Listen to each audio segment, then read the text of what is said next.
Hi guys, welcome to complexity of algorithms part two. Right. इससे पहले हम लोग एक बार देख चुके हैं complexity of algorithms part one में कुछ कुछ चीज़ें हम लोगों ने देखी थी। तो एक बार रिकैप कर लेते हैं। फर्स्ट वाले जो फर्स्ट पार्ट था उसमें हमने क्या क्या देखा था कि कॉम्प्लेक्सिटी क्या होती है। राइट। तो कॉम्प्लेक्सिटी का मतलब ये है कि कोई एल्गोरिथम है पर्टिकुलर, तो उसको कोई पर्टिकुलर प्रॉब्लम सॉल्व करने में कितनी डिफिकल्टी हो रही है, कितनी हार्डनेस है। राइट। वो होती है कॉम्प्लेक्सिटी। जस्ट इमेजिन कीजिए, सपोज आपको कोई काम करने में कितना प्रॉब्लम होता है। राइट। उससे पता चलता है कि आपकी इफिशियंसी कैसे रहेगी। अगर आपको लगता है कि कोई टास्क है जिसको करने में आपको लगता है कि ये टास्क बहुत कॉम्प्लिकेटेड है या कॉम्प्लेक्स है मेरे लिए, तो आपकी इफिशियंसी इसमें लो रहेगी। राइट। सिमिलरली एल्गोरिथम्स के केस में क्या होता है कि अगर आपने कोई पर्टिकुलर प्रॉब्लम को सॉल्व करने के लिए कोई एल्गोरिथम लिखा है, राइट, तो उसकी अगर कॉम्प्लेक्सिटी हाई है, इसका मतलब है कि वो एल्गोरिथम जो है उसकी इफिशियंसी कम है। राइट। तो सेम चीज जो है कॉम्प्लेक्सिटी की, जो एल्गोरिथम्स की कॉम्प्लेक्सिटी होती है उसके मामले में भी है। ठीक है। तो फर्स्ट थिंग देखते हैं कि टाइम कॉम्प्लेक्सिटी क्या होती है। तो हम लोगों ने लास्ट लेक्चर में, लास्ट जो वीडियो था, पार्ट वन था, उसमें हमने देखा था कि टाइम कॉम्प्लेक्सिटी जो है वो फंक्शन है इनपुट पॉइंट्स का। राइट। एल्गोरिथम्स में कितने इनपुट पॉइंट्स आप पास कर रहे हैं, है ना, वो क्या है कि उस टाइम कॉम्प्लेक्सिटी उस पर डिपेंड करता है। राइट। तो सपोज कीजिए कि आपने अगर कोई, मान लीजिए, सॉर्टिंग का एल्गोरिथम लिखा है, तो उसमें कितने नंबर्स आप सॉर्ट करने के लिए भेज रहे हैं। राइट। वो उसके इनपुट पॉइंट्स होते हैं। तो टाइम कॉम्प्लेक्सिटी जो वो इनपुट पॉइंट का फंक्शन होता है। राइट। एंड एक और चीज़ हम लोगों ने देखी थी कि calculation of time complexity should not B depend on the machine. Right. तो टाइम कॉम्प्लेक्सिटी का जो मेजरमेंट है वो मशीन से एकदम इंडिपेंडेंट होना चाहिए। क्यों होना चाहिए? सपोज मान लीजिए, क्योंकि हम जो आपका एल्गोरिथम है वो किसी पर्टिकुलर मशीन के लिए नहीं बना है, और कंप्यूटर्स में जो मशीन्स हैं वो बहुत एक वाइड वैरायटी और रेंज में आ रही है। राइट। उनकी प्रोसेसिंग पावर जो है वो डिफरेंट डिफरेंट होती है। आई मीन, अगर आप देखें तो एक जो साइंटिफिक कैलकुलेटर है वो भी एक तरीके से कंप्यूटर है। सेकेंड, उसके अलावा भी बहुत सारी डिवाइसेस हैं। राइट। और जैसे मोबाइल है, उसके बाद आपके टैबलेट्स हैं, उसके बाद कंप्यूटर्स में भी अगर आप डेस्कटॉप कंप्यूटर्स या पर्सनल कंप्यूटर्स की बात करो, तो उसमें भी प्रोसेसर्स डिफरेंट डिफरेंट होते हैं और उन सबकी प्रोसेसिंग पावर अलग अलग हो सकती है। तो इसीलिए जो आपका एल्गोरिथम है उसको मशीन इंडिपेंडेंट बनाना है। ठीक है। एल्गोरिथम है जो उसको, उसकी जो कॉम्प्लेक्सिटी हम मेज़र कर रहे हैं एफिशिएंसी के लिए, वो उसका जो मेज़रमेंट है वो भी जो है ना वो मशीन इंडिपेंडेंट होना चाहिए। तो ओके, नेक्स्ट हम देखते हैं कि अगर मशीन इंडिपेंडेंट है तो फिर हम मेज़र कैसे करें। तो इसके लिए एक चीज़ दिया गया वो है random access machine model. Right. RAM model. तो एल्गोरिथम्स का जो कॉम्प्लेक्सिटी का मेजरमेंट है, अगर वो हमको मशीन से इंडिपेंडेंट रखना है तो उसको मेजर कैसे करें। तो उसके लिए एक मॉडल दिया गया है, random access machine model. Right. तो calculation of time complexity should not be dependent on the machine. तो इसको इंडिपेंडेंट रखने के लिए हम लोगों ने एक मॉडल, एक हाइपोथेटिकल मॉडल अज्यूम किया गया है, that is called random access machine model. तो ये मशीन क्या है? फर्स्ट ऑफ ऑल, इस मशीन में दो ही चीज़ें हैं, पहला तो एक मेमोरी और दूसरा है प्रोसेसर। टिपिकली अगर देखा जाए तो ये ना एक बहुत सारे कंप्यूटर्स जो होते हैं वो, उसमें दो ही कंपोनेंट होते हैं प्राइमरली। आई मीन, और भी चीज़ें हैं, बट उसमें जो दो मेजर जो पार्ट है, जो बहुत ही कोर पार्ट है किसी कंप्यूटर का, वो है उसका प्रोसेसर और मेमोरी। अगर ये दोनों चीज़ें नहीं हो तो फिर कोई मतलब नहीं है उस कंप्यूटर का। ठीक है, वो कंप्यूटर होगा ही नहीं। तो एक होता है प्रोसेसर, दूसरा होता है मेमोरी। राइट। प्रोसेसर का काम होता है इंस्ट्रक्शंस को एग्जीक्यूट करना, और मेमोरी का काम होता है डेटा को स्टोर करना। ठीक है। तो रैंडम एक्सेस मशीन मॉडल में क्या होता है, इसमें कुछ अजम्पशंस हैं। तो पहला अजम्पशन ये है कि इसमें जो ऑपरेशंस हैं, सारे operations, addition, subtraction, right, multiplication, division, modulo arithmetic वाले जो ऑपरेशंस है, वो सब ऑपरेशंस ये माना गया है कि ये सिंगल टाइम यूनिट में एग्जीक्यूट हो जाते हैं। ठीक है। ये ऑपरेशन सिंगल टाइम यूनिट में हो जाता है। सेकंड थिंग्स, लूप्स जो है वो एक सिंगल एग्जीक्यूशन यूनिट नहीं है, I mean single instruction, executable instruction नहीं है। उसमें ये माना गया है कि लूप जितनी बार एग्जीक्यूट होगा और उस लूप के अंदर जितने इंस्ट्रक्शंस एग्जीक्यूट होंगे, राइट, उसका मल्टीप्लिकेशन, मतलब कुल मिला के टोटल कितनी इंस्ट्रक्शंस जो है वो एग्जीक्यूट हो रहे हैं, वो ऐसे मेजर किया जाएगा। सो सपोज कोई लूप है, वो एन टाइम्स चल रहा है, उसके अंदर मान लीजिए 5 ऑपरेशंस हो रहे हैं, 5 स्टेटमेंट्स लिखे हुए हैं, 5 ऑपरेशन हो रहा है, तो टोटल कितने हुए, n इंटू 5, राइट। थर्ड चीज है, each memory access will cost you a single unit. So memory access का जो मतलब रीड और राइट का जो ऑपरेशन है वो भी सिंगल टाइम यूनिट है। It doesn't matter whether you are accessing cache और मेन मेमोरी। इनफैक्ट यहाँ पे मेन कैशे नाम की कोई मेमोरी नहीं है, सिर्फ मेमोरी है, ठीक है। तो प्रोसेसर है और मेमोरी है, ये आपका hypothetical random access machine model है, ठीक है। और ये ना पेरेंट है, सारे मतलब दुनिया भर में जितने भी कंप्यूटर होंगे सब इसी मॉडल पे बेस्ड हैं, राइट। हो सकता है, आई मीन ये उनका एक नो बेस है, उससे सब इनहेरिटेड है, ये बोल सकते हो, right. So as you can see, the RAM model is based on counting the number of time units taken by the algorithm, and this is how it makes it independent of the machine. But there are some key things with the above assumptions, right? ये जो assumptions हैं आपके, उसके उसके अलावा जो इसके कुछ चीज़ें हैं जो मतलब उसे जो आपको माइंड में रखनी है। फर्स्ट ऑफ ऑल, जितने भी ऑपरेशंस अज्यूम किए गए हैं, ये मान लिया गया है कि सारे ऑपरेशंस जो है वो सिंगल यूनिट टाइम में हो जाएंगे, जबकि रियलिटी में ऐसा पॉसिबल नहीं है, क्योंकि एडिशन जो है सिग्निफिकेंटली मल्टीप्लिकेशन से ईजियर ऑपरेशन है, right. Multiplication is not easier, not as as easy as math addition, right. So multiplication थोड़ा कॉम्प्लेक्स ऑपरेशन है। मल्टीप्लिकेशन मतलब आप अगर 2 into 3 है, it means you are summing up to 3 times, right.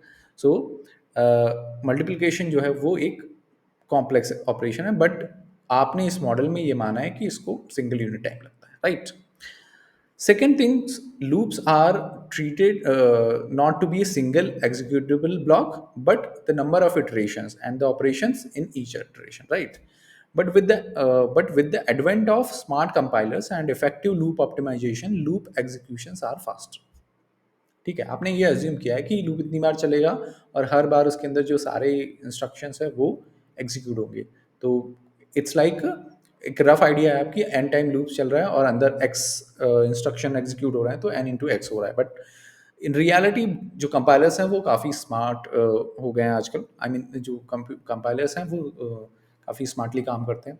बहुत सारे कंपाइलर्स हैं जो ऑप्टिमाइजेशन करते हैं कोड में, तो जो आपके लूप का जो एग्जीक्यूशन है वो लिटिल बिट फास्टर है जो आपका अजम्पशन है उससे। Second thing, reading from cache in comparison to the main memory is much faster, ठीक है।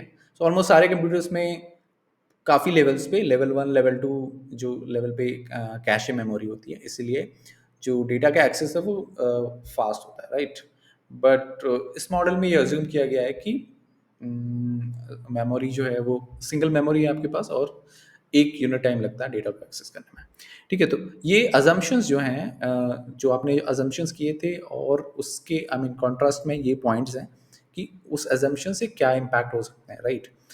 तो एनीवे बट इन सब के बाद भी रैम मॉडल जो है ना वो बहुत ही ज़्यादा इफ़ेक्टिव है।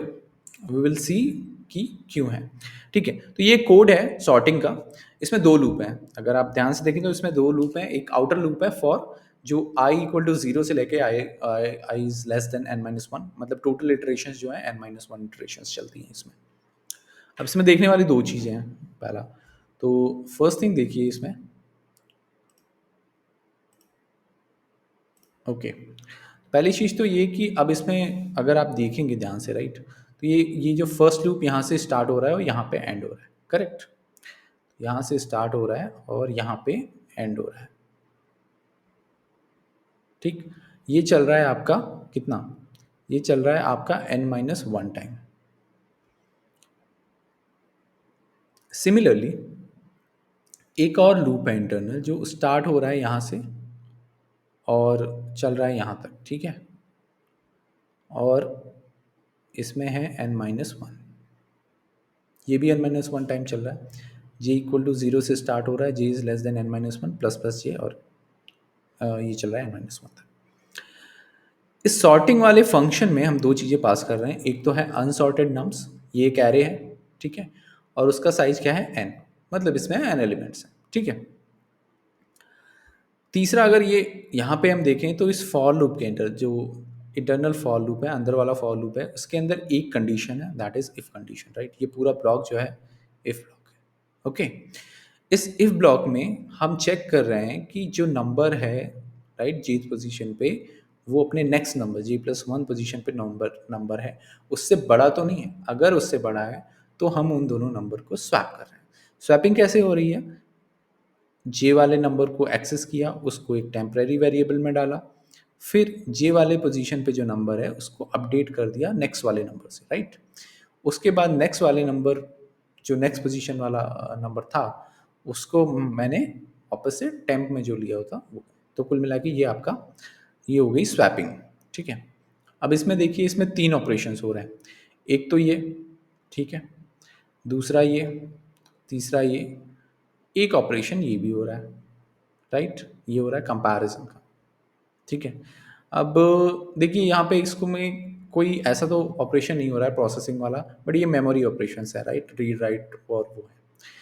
बट अगेन तो अगर इसको अज्यूम ना भी करें तो भी यहाँ पे एक ऑपरेशन तो हो ही रहा है, ठीक है। सिमिलरली इसमें दो ऑपरेशंस हो रहे हैं यहाँ पे, राइट। मोटा मोटा फर्स्ट में इनिशियलाइज हो जाएगा एक बार, बट उसके बाद दो ऑपरेशंस हो गए, हर बार चेक हो रहा है और हर बार ये इंक्रीमेंट हो रहा है, +1 हो रहा है। सिमिलरली यहाँ पे भी दो ऑपरेशंस हो रहे हैं। तो इट हर लूप के इटरेशन में कितने ऑपरेशंस हो रहे हैं? 2+1, ठीक है, ये हो गया 3। अब 3 हो गया, राइट। तो इसमें 3 ऑपरेशंस हो रहे हैं एवरी लूप में, हर इटरेशन में। तो टोटल जो वो होगा, राइट, कितने इतने कितने इटरेशंस हो रहे हैं? n-1, और टोटल ऑपरेशंस हो जाएंगे 3, ठीक है। तो इस ब्लॉक की कॉम्प्लेक्सिटी तो पता चलेगी, वो है n-1 × 3। लेकिन ये एक्सटर्नल लूप जो है बाहर वाला, ये कितनी बार चल रहा है? वो भी n-1 चल रहा है। तो n-1 इंटू इंटरनल जो ब्लॉक है उसका टोटल क्या हो रहा है? वो हो रहा है n-1 × 3। तो हमारे पास जो इक्वेशन आ जाएगी वो आ जाएगी n-1, ठीक है, इंटू n-1 × 3, ठीक है। अ, एक मिनट में क्लियर कर देता हूँ। तो जो हमारा कॉम्प्लेक्सिटी है वो कुछ इस तरीके से आया, n-1 इंटू n-1 × 3, ठीक है। आपकी इक्वेशन अगर मोटा मोटा देखें तो ये हो जाएगा n² - 2n + 1 × 3, ओके। तो ये आ गया हमारा टाइम कॉम्प्लेक्सिटी का फंक्शन, ठीक है, FN अगर बोलें तो, ओके। अब इसमें दिक्कत ये है कि n की वैल्यू जो है वो कुछ भी हो सकती है, कुछ भी इन द सेंस हो सकता है 0 एलिमेंट हो सकता है 1 एलिमेंट हो, 2 हो, 3 हो, 4 हो। तो अब क्या है ना, 0 पे कितने इंस्टेंस हो सकते हैं? 0 मतलब कुछ नहीं, तो एक ही इंस्टेंस होगा, मतलब कुछ नहीं, ब्लैंक है, राइट। एक एलिमेंट में भी एक इंस्टेंस हो सकता है। अब एक ही नंबर है तो उसमें क्या है ना, दो नंबर है तो दो कंडीशंस हो सकती हैं, बहुत सारे इंस्टेंसेस बन सकते हैं, है ना। कि जो पहला नंबर है उसको पलट दोगे, सेकंड की पोजीशन पे आ जाएगा, सेकंड वाला फर्स्ट की पोजीशन पे आ जाएगा, तो थोड़ा शफलिंग करके आपको क्या है। अगर 3 नंबर है तो पॉसिबल जो इंस्टेंसेस हैं वो कितने हो सकते हैं? 8, राइट, है ना। 2⁻³ 8 हो सकते हैं। 8 तो नहीं होंगे एक्चुअली, रॉन्ग है। तो अगर 3 हैं तो ABC, राइट, 3, 2, 1, तो फैक्टोरियल 3, ठीक है। तो कुल मिला के ये है कि 3 के 6 इंस्टेंसेस बन रहे हैं। ये इंस्टेंसेस क्यों मैटर कर रहे हैं? क्योंकि इंस्टेंसेस पे एनालिसिस करेंगे तो हमें पता चलेगा कि वर्स्ट और बेस्ट केस में कैसे रन कर सकता है, राइट। अगर मान लीजिए ऑलरेडी पहले से ही सॉर्टेड है एरे, राइट, तब उस केस में क्या हो रहा है? अगर पहले से सॉर्टेड नहीं है तो, क्योंकि देखिए अगर पहले से सॉर्टेड है, राइट, तो ये ऑपरेशंस जो हैं वो बच जाएंगे, करेक्ट, इसके अंदर नहीं आएगा वो कभी, है ना। तो ये चीज़ है, तो इसका इम्पैक्ट पड़ता है, ठीक है। तो सीधी सी बात है, डिफरेंट पर्टिकुलर इनपुट साइज के लिए हमारे पास डिफरेंस टाइप के इंस्टेंसेस हो सकते हैं, राइट? तो जब हम इन इंस्टेंसेस पे रन करते हैं, राइट, तो अगर मैं इस इंस्टेंस पे रन करूं तो जो आता है वो क्या बोलते हैं, हमारे पास जो एनालिसिस करके आता है वो देखते हैं। तो देखिए, ज़ीरो पे तो कोई इंस्टेंस ही नहीं था, ठीक है। फिर वन पे, है ना, वन पे रन हुआ, ठीक। टू पे कुछ सारे इंस्टेंसेस पे रन करके देखा, ठीक है। थ्री पे सारे इंस्टेंसेस पे रन करके देखा। आपको ये सब रो में इसलिए दिखाई दे रहा है क्योंकि नंबर ऑफ इनपुट साइज तो एक ही है, राइट। ये जो अलग अलग पॉइंट्स हैं वो इंस्टेंसेस बता रहे हैं। इंस्टेंस मतलब अरेंजमेंट का थोड़ा इधर उधर शफलिंग करके जो भी हो सकता है। वो क्यों कर रहे हैं, क्योंकि इससे इम्पैक्ट पड़ता है कि आपका जो एल्गोरिथम है फास्ट रन करेगा, स्लो रन करेगा, थोड़ा बहुत उसमें वेरिएशन होता है। तो हम सारे इंस्टेंस के पर्टिकुलर टाइप्स के लिए, राइट, वो कॉम्बिनेशन टाइप के लिए हम चेक कर रहे हैं। सिमिलरली फोर, अब जैसे जैसे देखेंगे आप, जैसे एन की वैल्यू बढ़ती जाएगी, राइट, उस हिसाब से तुम्हारा ये भी बढ़ता जाएगा क्योंकि अल्टीमेटली ये एन फैक्टोरियल चल रहा है, राइट, है ना। तो सीधी सी बात है, तीन चीज़ें थी ए बी सी, तो उसको सिक्स तरीके से अरेंज कर सकते थे, बी सी ए, सी बी ए। तो हमारा एरे में क्या है ना कि अगर एलिमेंट आप मान लो वैल्यूज़ ये हैं, ए बी सी हैं, तो उनको इतने इतने तरीके से अरेंज किया जा सकता है। तो ये एक एक इंस्टेंस है, राइट, करेक्ट। तो सिमिलरली यहाँ पे, तो ऐसे करके सारे उसके लिए आप रन करते हैं, देन आपको पता, आप देखते हैं कि बेस्ट केसेस कौन है इन सारे उसमें, ठीक है। उस पर आप प्लॉट करते हैं ग्राफ, ये आपका होता है बेस्ट केस वाला।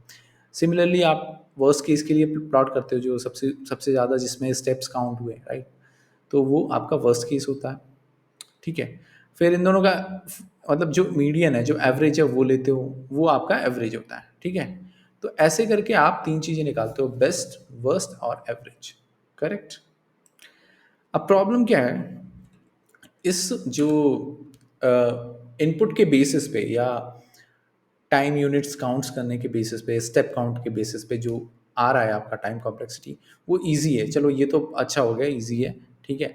बट प्रॉब्लम ये है कि जब आप एल्गोरिथम को एनालाइज करते हो तो आपको दो चीज़ें समझ में आती है कि जो आपकी इक्वेशन आ रही है वो एक्चुअल में काफ़ी बड़ी इक्वेशन हो सकती है, ठीक है, थोड़ी सी डिफ़िकल्ट भी हो सकती है, कॉम्प्लिकेटेड हो सकती है, ठीक है। और दूसरी चीज़, आप जैसे यहाँ पे ग्राफ देख रहे हैं तो ये तो बहुत ही सीधे, कंटिन्यूअस सॉर्ट ऑफ सीधे सटीक एकदम फ्लोली जाते हुए ग्राफ दिख रहे हैं।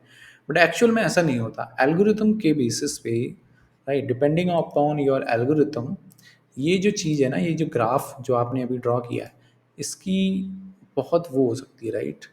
एक मिनट में डिलीट कर दूँ ये पहले तो ये जो एक्चुअल ग्राफ है ना वो कुछ इस तरीके से दिखता है, राइट। यहाँ से शुरू हुआ, ठीक है, और फिर उसके बाद up and down, sorry, up and down, up and down, zigzag zigzag आ रहा है। तो ये एक प्रॉब्लम है, राइट।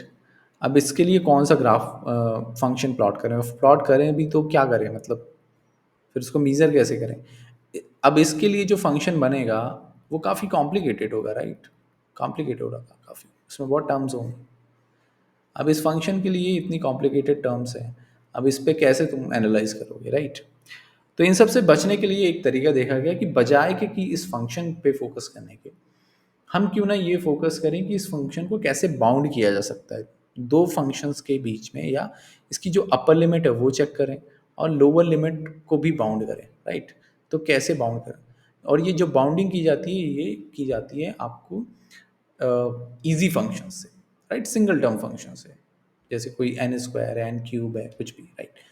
उससे दो चीज़ें होती हैं कि आपका काम हो गया कि आपको पता चल गया कि इस पर्टिकुलर एल्गोरिथम में जो ग्रोथ है वो इसके अपर बाउंड को कभी क्रॉस नहीं करेगी, मतलब उस फंक्शन से नीचे ही रहेगी। तो ये एक मोटा मोटा एस्टिमेशन हो जाएगा आपके लिए, ठीक है, और इजी भी रहेगा आपको।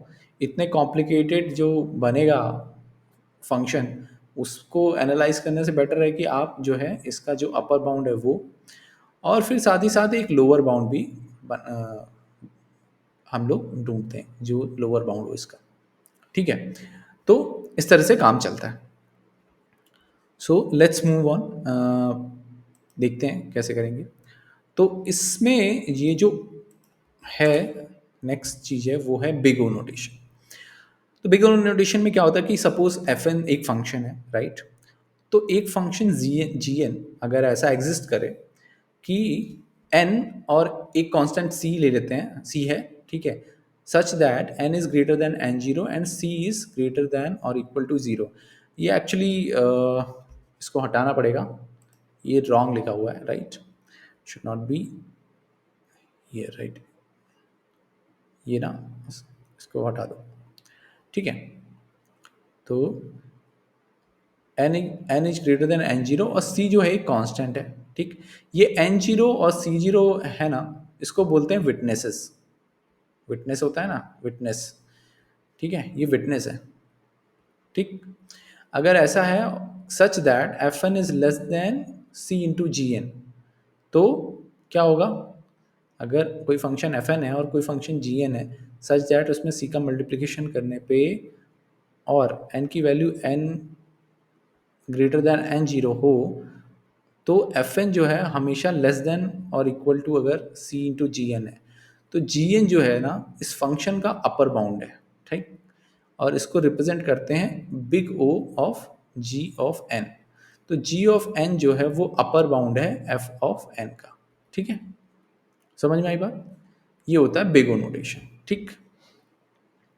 तो मैंने क्या किया, फंक्शन एफ एन को बाउंड कर दिया, मतलब अब मुझे इस पता चल गया कि इसकी जो वो है क्या बोलते हैं लिमिटिंग, मतलब किसी भी केस में एन की किसी भी वैल्यू के लिए ये इस फंक्शन को क्रॉस नहीं कर सकता।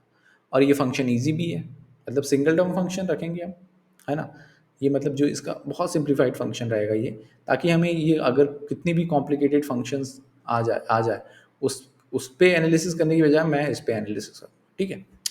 तो ये होता है big O notation.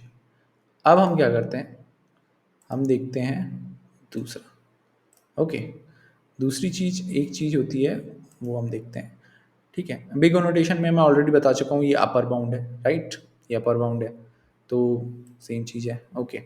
Next is big omega notation, ठीक है। अब हम लोगों ने अपर बाउंड तो देख लिया, ठीक, लेकिन एक चीज़ होती है लोअर बाउंड, हालांकि इसका बहुत यूज़ नहीं है, बट मैथमेटिकल कॉन्सेप्ट है तो आप समझ लीजिए, थोड़ा सा ईजी रहेगा आपको। तो ये जो ओमेगा है, ये लोअर बाउंड जो है वो उसको उस पर्टिकुलर फंक्शन का लोअर बाउंड जो है उसको दिखाता है, right.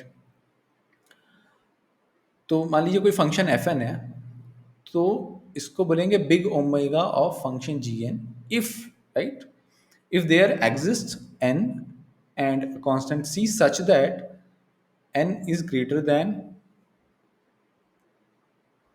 N zero for all N is greater than N zero, F N जो है वो बड़ा रहे सी इंटू जी एन से, ठीक है। तो एन की वैल्यू इस इस पॉइंट से आगे एन की वैल्यू कुछ भी हो, ये जो सी ऑफ जी एन है हमेशा लोअर रहेगा ऑफ एफ एन से, ठीक। इसको बोलते हैं लोअर बाउंड, ठीक है। तो इससे पहले वाले में हमने अपर बाउंड देख लिया था, ठीक, अभी देख लिया लोअर बाउंड। तो अब क्या है ना, ये फंक्शन का ना पता चल गया, आप ये इसका एक रेंज है, रेंज बाउंडेड हो गया, राइट, है ना। तो एफ एन का is equal to omega of big omega of ji of N, ये समझ में आ गया, ओके। नेक्स्ट चीज है जो वो है,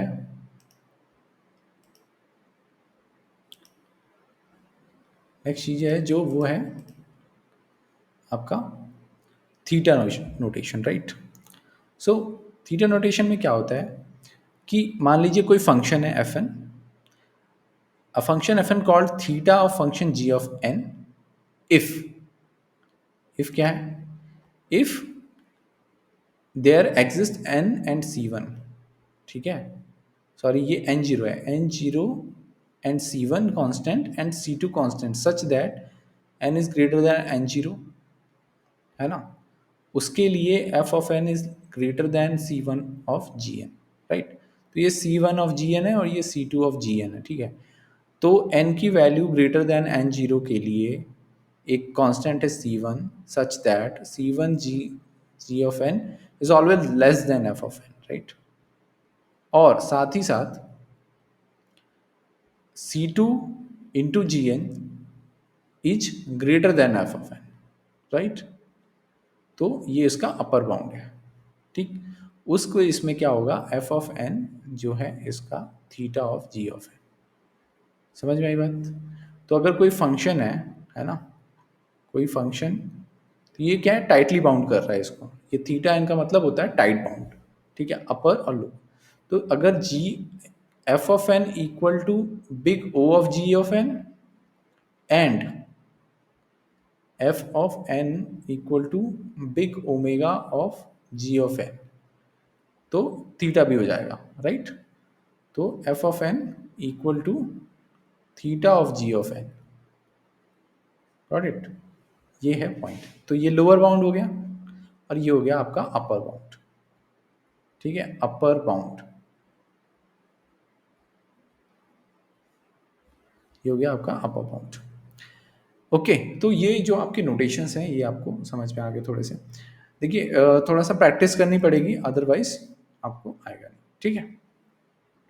तो एक क्विक रिकैप करते हैं और थोड़ा सा देखेंगे कि कैसे नोटेशंस को यूज़ करते हैं, करेक्ट।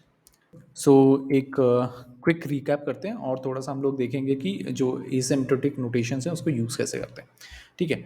सो फर्स्ट थिंग आज हम लोगों ने जो देखा है वो ये है, क्या क्या देखा हम लोगों ने। पहला तो ये कि जो लास्ट लेक्चर में ऑलरेडी देख चुके थे कि जो टाइम कॉम्प्लेक्सिटी है, राइट, उसको हमको क्या करना है, मशीन इंडिपेंडेंट करना है, राइट, मशीन जो है इंडिपेंडेंट करना है, ठीक है, डिपेंडेंट करना है, ठीक।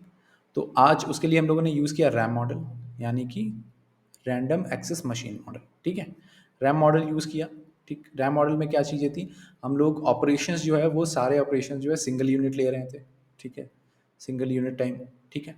सेकेंड थिंग क्या किया उसमें, मेमोरी एक्सेस भी सिंगल यूनिट टाइम होता है, ठीक।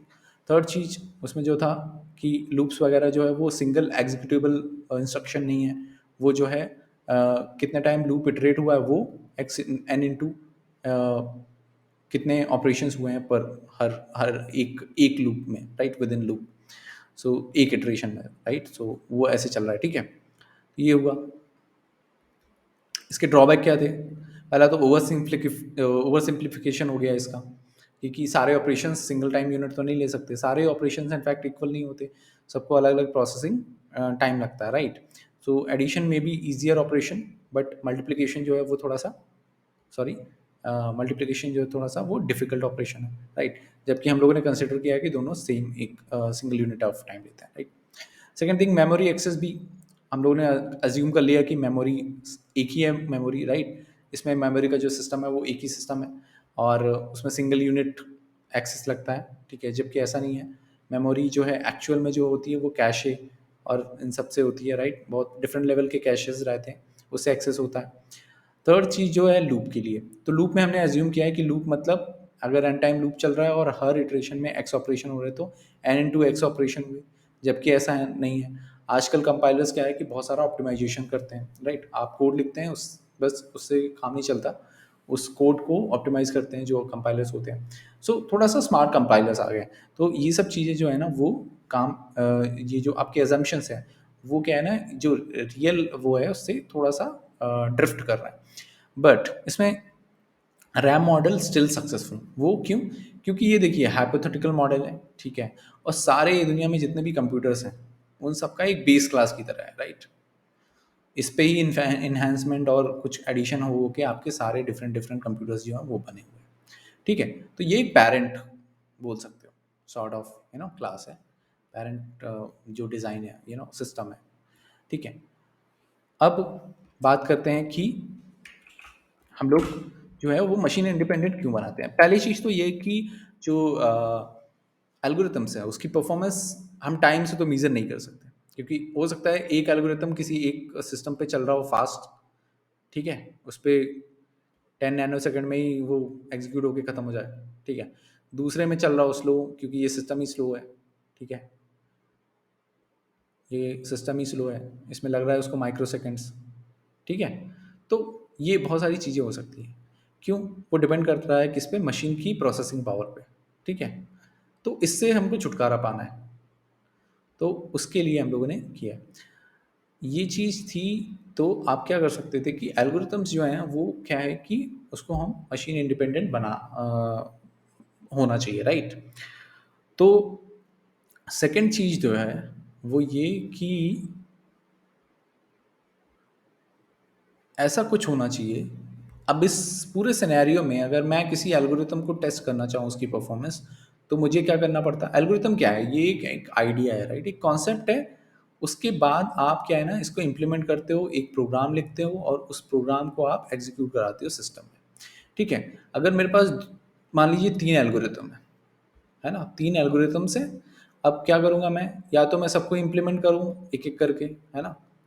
और उसके बाद मैं उनको वो मेरे सिस्टम में जाएँ और फिर क्या होगा? सिस्टम में जाएँगे और फिर मैं टाइम मेज़र करूँ कितना यूनिट ऑफ टाइम लगा। अगेन ये एक ही मशीन है और ऐसी बहुत सारी मशीन हो सकती हैं, तो सब पे मैं एग्ज़ीक्यूट करा के तो नहीं देख सकता, राइट? तो ये एक प्रॉब्लम थी।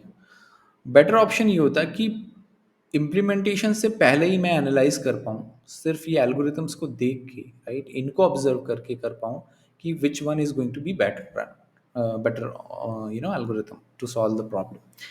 सो उसके लिए क्या है कि ये रैम मॉडल जो है सबसे इफेक्टिव है, राइट? इसमें आपको बस एल्गोरिथम्स को एनालाइज करना है, उसमें कहाँ कितने ऑपरेशंस हो रहे हैं, कब कब लूप एग्जीक्यूट हो रहा है, और उसके बेसिस पे ही हम लोग जो है ना वो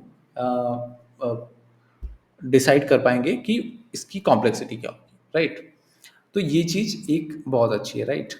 तो रैम मॉडल इसलिए भी सक्सेसफुल है। ठीक है। नेक्स्ट थिंग हमने देखी थी कि रैम मॉडल से बन तो जा रहा है, लेकिन उससे ये सब ये जो हम कैलकुलेट करते हैं इसके ऑपरेशंस, वो एक इक्वेशन की फॉर्म में आ रहा है, राइट? और वो इक्वेशन अपने आप में बहुत ही कॉम्प्लेक्स है, बहुत सारे उसमें मल्टीपल वो हैं, क्या बोलते हैं, टर्म्स हैं। तो अब ये जो पॉलिनोमियल टाइप का जो आ जाएगा इक्वेशन, उसको सॉल्व करना डिफिकल्ट है। तो फिर इसका भी उपाय क्या निकाला कि भाई हम लोग यूज़ करेंगे एसिम्प्टोटिक नोटेशंस, राइट? तो बिग ओ यूज़ करते हैं हम, क्या, अपर बाउंड। तो कोई फंक्शन एफ एन है, ठीक है? तो हम क्या करते हैं, एक फंक्शन जी एन लेते हैं सच दैट कि एक सर्टेन पॉइंट के बाद, एन जीरो के बाद, एन की किसी भी वैल्यू के लिए एफ एन जो है वो हमेशा लेस देन और इक्वल टू होगा सी इंटू जी ऑफ एन। ये सी जो है वो क्या है, कांस्टेंट है। इसको क्या बोलते हैं, विटनेस बोलते हैं। और है ना, और एन जो है greater than N N zero से, ठीक है? एक ये इसका अपर बाउंड हो गया। क्या हो गया, अपर बाउंड इस फंक्शन का। इसको लिख देता हूँ जी ऑफ एन सी इंटू, और ये है एफ ऑफ एन। सिमिलरली एक होता है ओमेगा, राइट? तो ओमेगा जो होता है वो होता है लोअर बाउंड, ठीक? आपका ये कॉम्प्लेक्सिटी फंक्शन है, इसका मैंने एक लोअर बाउंड निकाला, ये हो गया सी इंटू जी ऑफ एन, ठीक है? ये सी, इसको इससे कंपेयर मत कर लेना कि दोनों जगह सेम ही होने चाहिए, ऐसा नहीं है। सी मतलब कोई भी कॉन्सेप्ट, सी टू कर लो इसको, सी वन कर लो, ठीक है? और यहाँ पे एन जीरो, तो मान लीजिए एन जीरो ये है। तो इसके बाद एन की किसी भी वैल्यू के लिए ये जो है एफ ऑफ एन जो है वो ग्रेटर देन और इक्वल टू ही है सी one into g of N, ठीक है? तो ये क्या हो गया, f of N is equal to omega of ji of N, ठीक है? एक ही हो गया। एक और केस होता है, वो होता है आपका क्या बोलते हैं, थीटा, राइट? दो चीज़ें पता चल गई। पहला तो चल गई हमें क्या, कि अपर बाउंड नाम की भी कोई चीज़ होती है, अपर बाउंड होता है, अपर बाउंड फंक्शन है एक। सेकंड है लोअर बाउंड, ठीक है?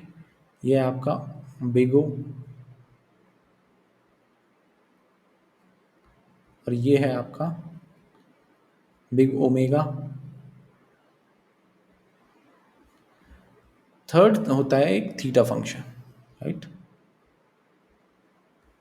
तो F of N is equal to theta of ji of N if G N जो है वो एफ का अपर बाउंड भी हो, और जी एन जो है वो अपर बाउंड भी हो और लोअर बाउंड भी हो, ठीक है?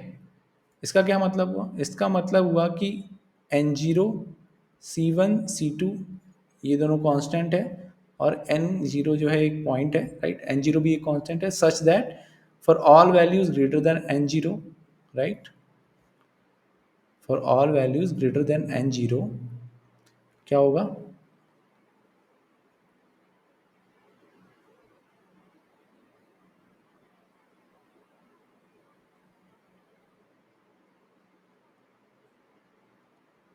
ठीक है, ये आपका हो गया C two G of N और ये हो गया C one G of N, ठीक है ना, और ये आपका फंक्शन।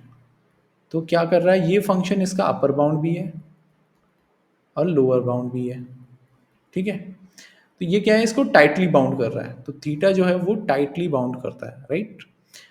तो ये हो गया theta of ji of N, okay. तो ये हो गया आपके एसिम्प्टोटिक नोटेशन। थोड़े बहुत हम लोग एक्सरसाइज देख लेते हैं। सपोज कीजिए एफ ऑफ एन है कुछ 4n² प्लस, जो प्रीवियस हमारा एग्जांपल था वही देख लेते हैं। वो आ रहा था कुछ n-1 into n-1 into 3, right. तो ये हो जाएगा आपका n² minus 2n plus 1 into 3, ठीक है। एक्सपांड करेंगे तो ये हो जाएगा 3n² माइनस 6n प्लस 3, ठीक है। ये है एफ ऑफ एन। अब मुझे इसके लिए एक जी ऑफ एन ढूंढना है सच दैट ये जी ऑफ एन जो है इसका अपर बाउंड हो, राइट, या ये बोल रहे हैं एफ ऑफ एन इक्वल हो जाए ओ ऑफ जी ऑफ एन। उसके लिए मुझे दो चीज़ें ढूंढनी पड़ेंगी। पहला तो ये कि एन जीरो ढूंढना पड़ेगा और सी ढूंढना पड़ेगा, वो कांस्टेंट, ठीक है। कैसे ढूंढेंगे? सो मेरा फंक्शन मैंने लिया g of N equal to n², right. अब सी कैसे ढूंढेंगे और एन जीरो कैसे ढूंढेंगे? तो वैल्यू स्टार्ट करते हैं। एफ जो ज़ीरो की वैल्यू है वो है आपकी कितनी, 3। एफ वन कितना है? एफ वन है 0। एफ टू है, एफ टू है आपका 12 माइनस 12 प्लस 3, तो 3 हो गया, ठीक है। फिर एफ थ्री कुछ आएगा। एफ थ्री आया आपका 27 minus 18 plus 3 means 9 plus 3 equal to 12, ठीक है।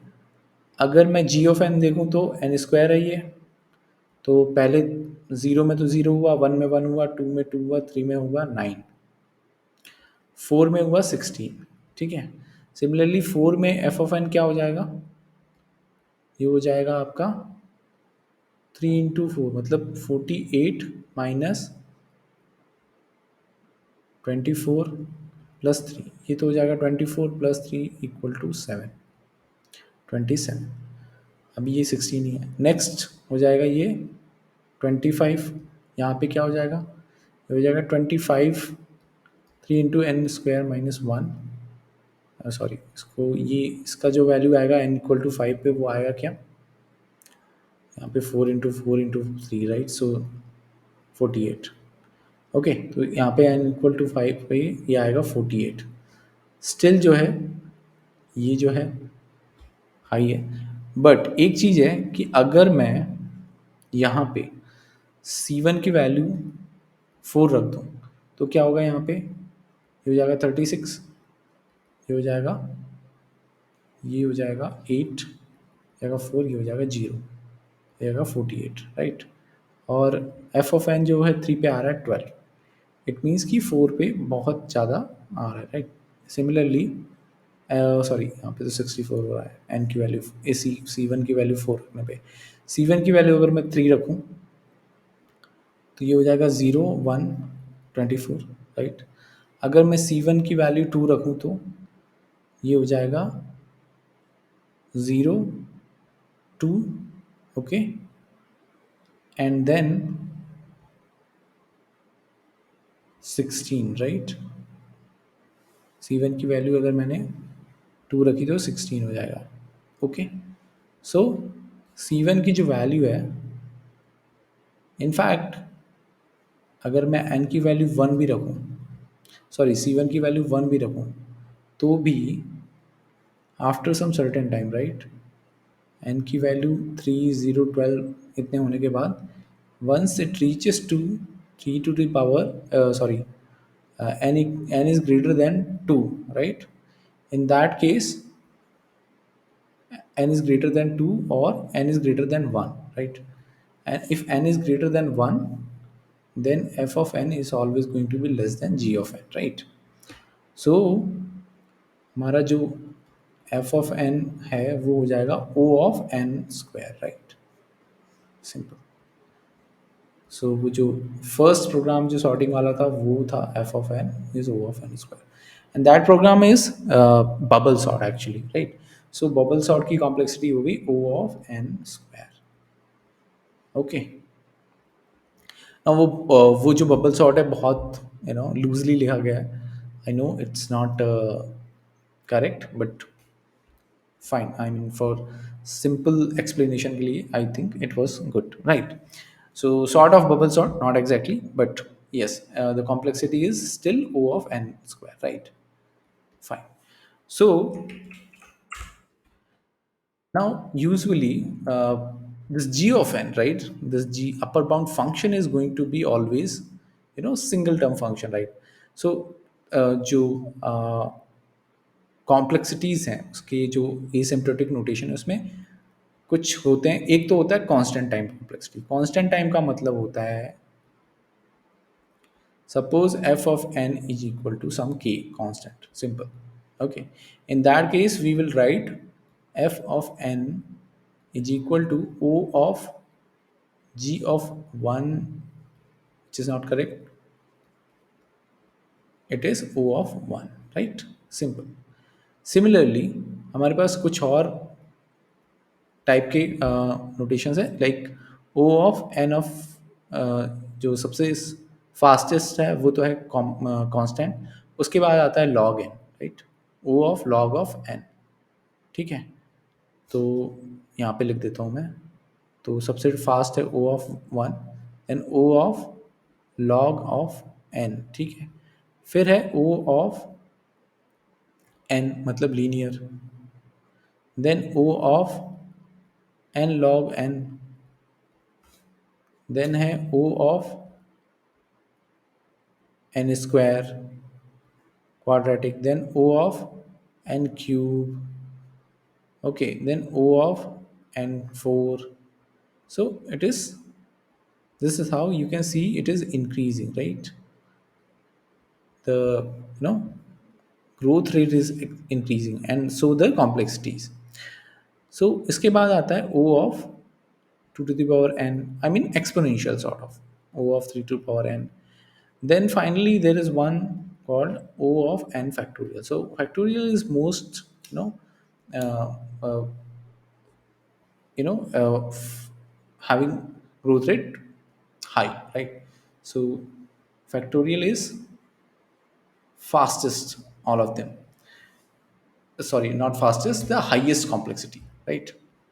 I mean the function is fastest, the growth rate of this factorial function is quite fast, right? So ये जो है आपको कुछ कुछ हो गए. And remember these are the notation are going to be used frequently, right? We are going to use this more frequently, so you have to have some sort of keep in mind, always keep in mind that how the growth rate is increasing, right? No, increasing, how the growth rate is increasing. Okay, and so the complexities. Fine. So that's all for today. We will pick on some other topics in next lecture. I mean, we are going to start the algorithm portion, for this course, right? So हम लोगों ने क्या क्या देख लिया. पहला तो algorithm, ठीक है. एल्गोरिथम की कॉम्प्लेक्सिटीज कैसे मेजर करते हैं, RAM model and all that. So complexity part is almost over, right? In between, if I found something more interesting about this, I will make another video, but for time being this is what exactly is, right? There is nothing much. I mean, you can go and find more about this, but I think एक normally जो computer science के हिसाब से देखा जाए तो उसमें काफ़ी सारी चीज़ें हो गए। अगर आपका मैथमेटिकल पॉइंट ऑफ व्यू है तो आप और ज़्यादा रिसर्च कर सकते हैं, इसमें पढ़ सकते हैं एसिम्प्टोटिक नोटेशंस वगैरह और ग्रोथ रेट जो है फंक्शंस वगैरह, तो वो सब देख सकते हैं, अपर बाउंड लोअर बाउंड भी देख सकते हैं। बट फॉर एल्गोरिथम के पर्सपेक्टिव से, एल्गोरिथम के एनालिसिस के पर्सपेक्टिव से, उनकी कॉम्प्लेक्सिटी मेजरमेंट के पर्सपेक्टिव से this is sufficient, right? So I'm going to close this. Okay, goodbye, have a good day. Thank you.